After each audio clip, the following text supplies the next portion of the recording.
নমস্কার। আমার ইউটিউব চ্যানেলে আপনাকে স্বাগত। তো আজকে যে বিষয়টা নিয়ে আলোচনা করব, ধর্মের নামে ভণ্ডামি। ধর্মের নামে ভণ্ডামি। তো দেখুন, আজকে যুগ, যুগ ধরে আপনাকে বিভিন্ন ধর্ম, সে হিন্দু ধর্ম হোক, মুসলিম হোক, ঈসাই হোক, ইহুদি হোক, যে ধর্মই হোক, প্রতিটা ধর্মের কিন্তু একেকজন করে বাবা থাকেন। আর উনারা এত প্রচন্ড শক্তিশালী যে আপনাকে বিভিন্ন রহস্যময় ব্যাপার আপনাকে বলে দিবেন এবং প্রমাণও করিয়ে দেখিয়ে দিবেন। দেখুন, আজকে দেশে কত বড়, বড় দুর্ঘটনা, ক্রাইম, এই যে ধরুন কিছুদিন আগে আহমেদাবাদে আপনার প্লেন দুর্ঘটনা হলো। ২৭০ না ৮০ জন মারা গেল। তখন কি কোনো বাবা এসে বেরিয়েছে বলতে পারলেন না যে প্লেনে ওঠো না, যে প্লেনটা ক্র্যাশ করবে? কোনো বাবা। আমরা অনেক সময় টিভিতে প্রতিদিন দেখছি। কত বাবার বড়, বড় কীর্তি। কে পারচি বের করে দিচ্ছেন আপনার লাইফে কি হবে না হবে, কত কিছু। দেশে কত বড়, বড় ক্রাইম হচ্ছে। আপনার দেশে অন্য দেশ থেকে আপনার টেররিস্ট এসে অ্যাটাক করছে। তখন বাবারা কোথায় থাকেন? কোথায় যান? কোথায় ঘুমোন? জানতে চাইছি অ্যাকচুয়ালি। আজকে দেশ বিপদের মুখে। প্রতিবেশী দেশগুলো মাঝে, মাঝে অ্যাটাক করছে। আমাদের ভারতীয়দের প্রাণনাশ করছে। তখন বাবারা কোথায় থাকেন? উনারা কি একবারের জন্য বলতে পারেন না যে অমুক দিন অমুক জায়গায় অ্যাটাক হতে পারে? কত বড়, বড় আপনাদের ঝড়, আপনার প্রাকৃতিক দুর্যোগ কত বড়, বড় আছে। সেখানে কিন্তু সায়েন্সই কাজ আছে। কিন্তু কোনো বাবা আজ পর্যন্ত আমরা দেখিনি যে গিয়ে এসে বলেছে অমুক দিন এইটা হতে পারে, সাবধান সাবধান হয়ে যান। অমুক দিন প্ল্যান ক্র্যাশ করতে পারেন, সেই প্ল্যানের কোম্পানিকে আগে থেকে সাবধান করে দেওয়া। এগুলো কেন করেন না?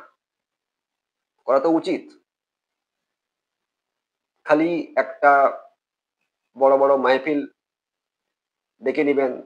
১,০০০, ২,০০০, ৫,০০০, ১,০০,০০০ লোকের সমাগম হবে। ওরই মাঝখানে সব সেটিং করা লোকদের দিয়ে বিভিন্ন কথা বলিয়ে নেবেন। হ্যাঁ, স্যার হুজুর আপনি এইটা ঠিক বলেছেন, এইটাই আমি ভাবছিলাম, এইটা এগুলো সব বানানো, নাটক, সব ফ্রড। যদি বাস্তবে তাই হতো, তো এই ভারতের দুর্দিনে নিশ্চয়ই উনারা এসে সহযোগিতা করতেন। যে অমুক তারিখ, অমুক ডেটে অমুক প্লেনে যাবে না, সেটা ক্র্যাশ করবে। আরে একটা প্লেনে হিন্দু, মুসলিম, শিখ, ইসাই সবাই আছে। তো ওখানে যদি কোনো ধর্মের বাবা একটু এগিয়ে এসে বলে দিত, নিশ্চয়ই কিছু লোক সাবধান হয়ে যেত। ভাই উঠবো না, নিশ্চয়ই কোনো কারণ আছে। কোনো পূর্বাভাস উনারা দিতে পারেন না, কারণ উনারা টোটালটাই ফ্রড করেন। উনারা জানেন যে আমাদের দ্বারা এগুলো হয় না। আর হয় না বলে আজ ভারতে বিভিন্ন রকম আপনার সমস্যার জায়গায় সমস্যা থাকবে। কিন্তু ওরা যদি প্রকৃত সমস্যার সমাধান করতে পারতেন, একবার হলেও সাবধান করিয়ে দিতে পারতেন। অমুক জায়গায় এখানে বোম্বিং হবে, অমুক জায়গায় এখানে প্লেন ক্র্যাশ হবে, অমুক জায়গায় ওখানে মানুষ মার্ডার হবে। এরা আগে থেকে যদি সাবধান করে দিতেন, তো এত দুর্ঘটনা মনে হয় ঘটতো না। তো ইনারা বলেন না, কারণ ইনারা কিছু জানেন না। বিভিন্ন মজলিস, মাহফিল, বিভিন্ন প্রোগ্রাম ডেকে লাখ, লাখ লোক জড়ো করে বিভিন্ন চমৎকার দেখানো। এগুলো সাজানো ঘটনা। ছাড়া মনে হয় কিছু হয় না আমার। টোটালটাই সাজানো ঘটনা। নিজেদের লোককে, সমস্ত লোকদেরকে সেটিং করিয়ে দিয়ে একটা প্রচার করা মাত্র। হ্যাঁ, আমি এই বাবা এই অলৌকিক এটা করতে পারি, অলৌকিক ওটা করতে পারি। কিন্তু বাস্তবে কিছু হয় না। সমস্তটাই একটা সাজানো নাটক। যুগ, যুগ ধরে আমরা ধর্মীয়ভাবে ভীত এবং ধর্মীয়ভাবে সন্ত্রস্ত এবং ধর্মের প্রতি আমাদের প্রচুর নিষ্ঠা। তাই যে যা বলে আমরা তাই করে থাকি। কেউ তাবিজ দিল, কোথাও মান্নাত করলো, কোন মন্দিরে করতে হলো, কোন মন্দিরে নারকেল দিতে হবে। সবই ধর্মের অনুসারে হচ্ছে।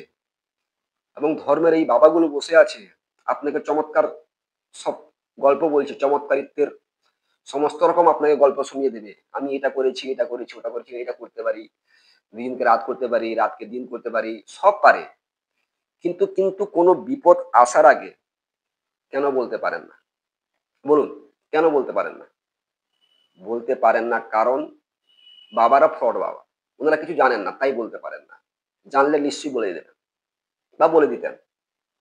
উনারা চান না কি কিছু মানুষ বেঁচে যাক, প্রাণে বেঁচে ফিরুক? উনাকে চান না? নিশ্চয়ই চান। আরে বাবা, জানলে তো বলবেন না, কোত্থেকে বলবেন?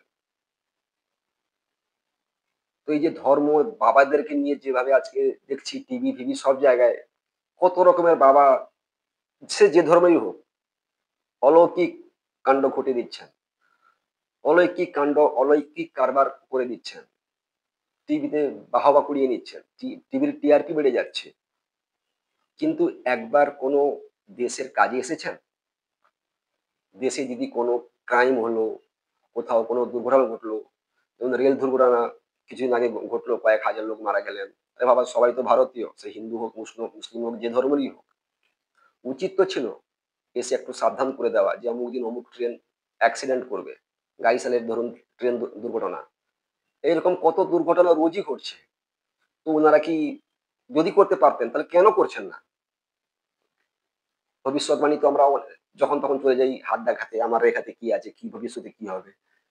একবার তো বলতে পারেন না যে অমুক দিন তোমার অ্যাক্সিডেন্ট হয়ে মরবে। পুরো ব্যাপারটা একটা মানুষের মনে একটা সাইকোলজিক্যালি ভয় ধরিয়ে দেওয়া। ব্যাপারটা কিছু না, টোটালটাই ফ্রড।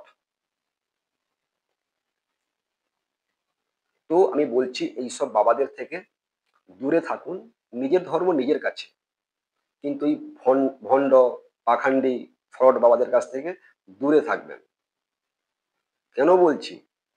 যদি এরা কিছু করতে পারতো, তো ভারতের দুর্দিনে কিছু নিশ্চয়ই কিছু করিয়ে দেখাতো, বা কিছু বলে দিত যে অমুক দিন অমুক জায়গায় অমুক ঘটনা ঘটবে, সরকার বাবাজি সাবধান হয়ে যান। বলে না, কারণ তারা জানে না, তাই বলে না। তো এই আমার ভিডিওটা যদি কাউকে খারাপও লাগতে পারে, ভালোও লাগতে পারে, জাস্ট বানানো প্রয়োজন মনে করলাম তাই বানিয়ে দিলাম। খারাপ ভাবে নেবেন না। ভালো লাগলে লাইক শেয়ার করবেন। নমস্কার।